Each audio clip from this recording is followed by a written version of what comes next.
আসসালামু আলাইকুম, বাংলা আপডেটে আপনাদের স্বাগতম। আজকের ভিডিওতে থাকছে 19শে জুন বৃহস্পতিবার সারা দেশে বিশদ আবহাওয়ার খবর। আসছে ঝড় বৃষ্টি, কোথায় কি হচ্ছে জেনে নেই এক নজরে। ঢাকা ও আশেপাশের জেলা। রাজধানী ঢাকায় সকালটা শুরু হতে পারে তুলনামূলকভাবে শান্ত আবহাওয়ার মধ্য দিয়ে, তবে দুপুরের পর আকাশ মেঘাচ্ছন্ন হয়ে উঠতে পারে এবং বজ্রপাত সহ বৃষ্টির সম্ভাবনা রয়েছে। সম্ভাব্য বৃষ্টিপাত দুপুর 2টা থেকে সন্ধ্যা পর্যন্ত।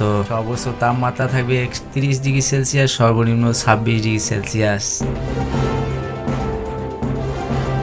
এদিকে চট্টগ্রাম ও কক্সবাজারে এই অঞ্চলের দিক শুরু থেকে হালকা থেকে মাঝারি বৃষ্টিপাত দেখা যেতে পারে। বিশেষ করে বান্দরবান, রাঙ্গামাটি ও খাগড়াছড়ি এলাকায় পাহাড়ি ঢলে ভূষিতভাবে ঝুঁকি রয়েছে। সর্বোচ্চ তাপমাত্রা 30 ডিগ্রি সেলসিয়াস, বর্ষণের সম্ভাবনা 70%।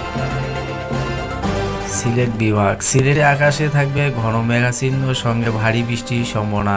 নদীতে পানি বাড়তে পারে, নিম্ন অঞ্চলে জলাবদ্ধতা সৃষ্টি হতে পারে। এদিকে রাজশাহী ও রংপুর বিভাগে দুপুরের পর কালবৈশাখী ধরনের ঝড় হাওয়া বয়ে যেতে পারে। কিছু কিছু এলাকায় আংশিক বৃষ্টি ও ধূলিঝড় হতে পারে রাজশাহী ও আশেপাশে এলাকায়।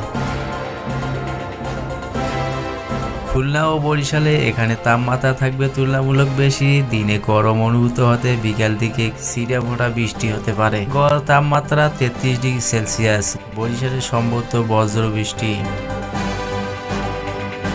বন্ধুরা, আজকের ভিডিওটি এ পর্যন্ত। ভালো লাগলে অবশ্যই একটি লাইক দিবেন, আর চ্যানেল নতুন হয়ে থাকলে সাবস্ক্রাইব করে রাখবেন এরকম নতুন নতুন আবহাওয়ার আপডেট পেতে।